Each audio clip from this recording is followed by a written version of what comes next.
Hello छात्र छात्राओं, हम पढ़ रहे हैं फर्स्ट पेपर के अंतर्गत काव्य शास्त्र।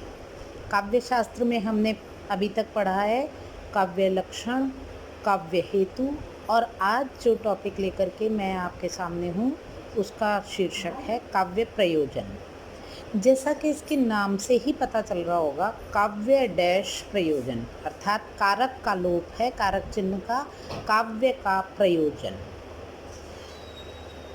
छात्र छात्राओं, जैसा कि इस शीर्षक से पता चल रहा है कि काव्य प्रयोजन का अर्थ काव्य रचना करने का उद्देश्य या लक्ष्य, अर्थात कोई भी रचना, चाहे वह गद्यात्मक हो या पद्यात्मक, उसको लिखने के पीछे कवि का कोई ना कोई उद्देश्य या लक्ष्य अवश्य होता है। अतः हम कह सकते हैं कि यही उद्देश्य या लक्ष्य काव्य शास्त्र में काव्य प्रयोजन के नाम से जाना जाता है। यानी कुल मिलाकर के काव्य का प्रयोजन, काव्य कर्म करने का प्रयोजन क्या है, रीज़न क्या है, कारण क्या है, उद्देश्य क्या है, यही काव्य शास्त्र में काव्य प्रयोजन कहलाता है। अब देखिए, अगर इसका शाब्दिक जो है विच्छेद करते हैं तो प्रय प्लस युज धातु, प्रय उपसर्ग हो गया, युज धातु हो गई और ल्युट प्रत्यय है इसमें। ये प्रय उपसर्ग, युज धातु और ल्युट प्रत्यय के योग से प्रयोजन शब्द बना है। प्रयोजनम विना तु मंदो अपि न प्रवर्तते। प्रयोजन का अर्थ है उद्देश्य। कोई भी कार्य बिना प्रयोजन के नहीं है, ऐसा काव्य शास्त्र में माना जाता है। वैसे आप भी इस चीज़ को समझ सकते हैं कि कोई लेखक या कवि जब कोई भी काव्य रचना या कोई गद्य रचना करता है तो उद्देश्य विहीन तो होती ही नहीं है। उसका उस जो है गद्य या पद्य रचना को लिखने के पीछे कोई ना कोई उद्देश्य अवश्य निहित होता है। तो उस अर्थ में काव्य को लिखने का कारण ही काव्य प्रयोजन है। अब इस संदर्भ में ये बहुत बड़ा टॉपिक तो नहीं होता है, एक जो है या तो लघु लेख इस पर आ सकता है या टिप्पणी आ सकती है इस पर।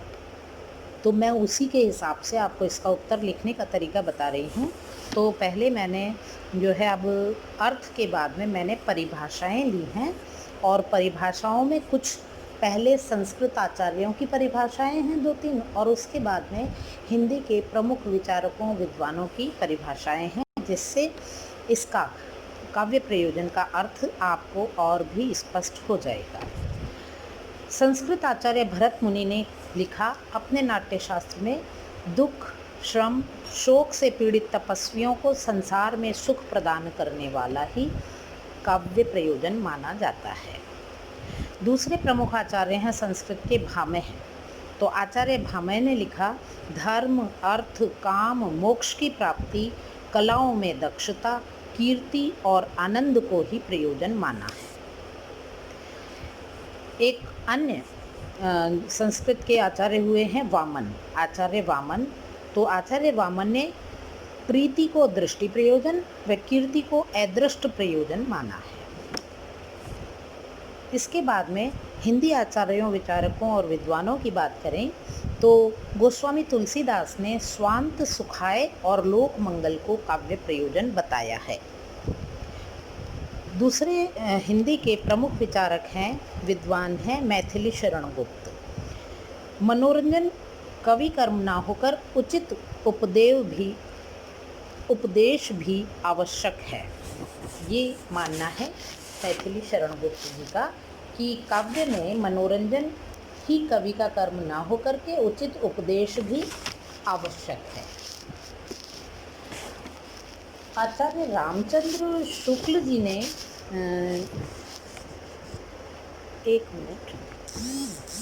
आचार्य रामचंद्र शुक्ल जी ने भी इसके विषय में लिखा है कि काव्य का लक्ष्य जगत व जीवन के मार्मिक पक्ष को उजागर करना होना चाहिए।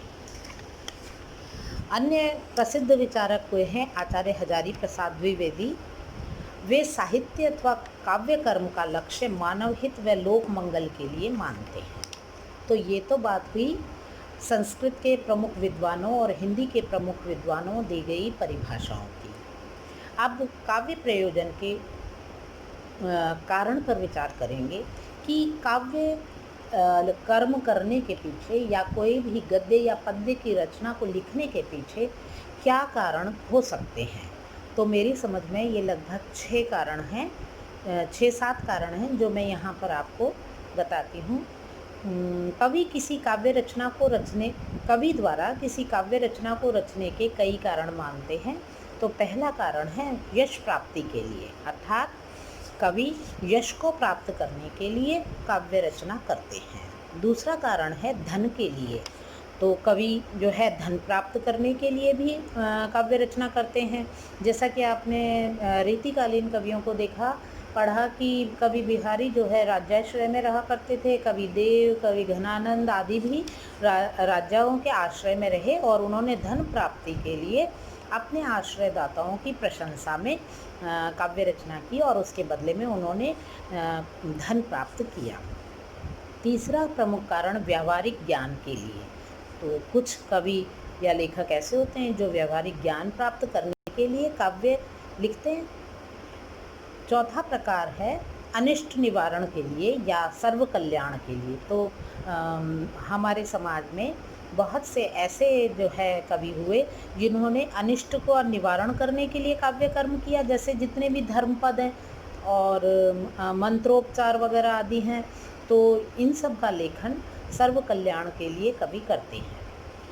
पांचवा प्रकार है रसास्वादन के लिए, तो कवि कर्म रसास्वादन के लिए भी किया जाता है कि साहित्य के जो 10 रस हैं उनका रसास्वादन करने की दृष्टि से भी कवि जो है काव्य रचनाएं करते हैं। छठा कारण है कांता उपदेश, यानी कि स्त्री को प्रसन्न करने के लिए भी काव्य रचनाएं की जाती हैं। जैसा कि आपने कवि घनानंद के पदों में पढ़ा होगा कि उन्होंने सुजान शब्द का प्रयोग जो है अपनी जो है प्रेमिका के लिए प्रयुक्त किया और कुछ पद उन्होंने अपनी प्रेमिका को प्रसन्न करने के लिए भी लिखे। और अंतिम कारण काव्य प्रयोजन का मेरी दृष्टि से जो सभी कारणों से युक्त है कि वह है अन्य कारणों से, यानी कि इन 6 कारणों के अलावा अन्य कारणों से जो कवि कर्म करते हैं वे इस श्रेणी में आते हैं।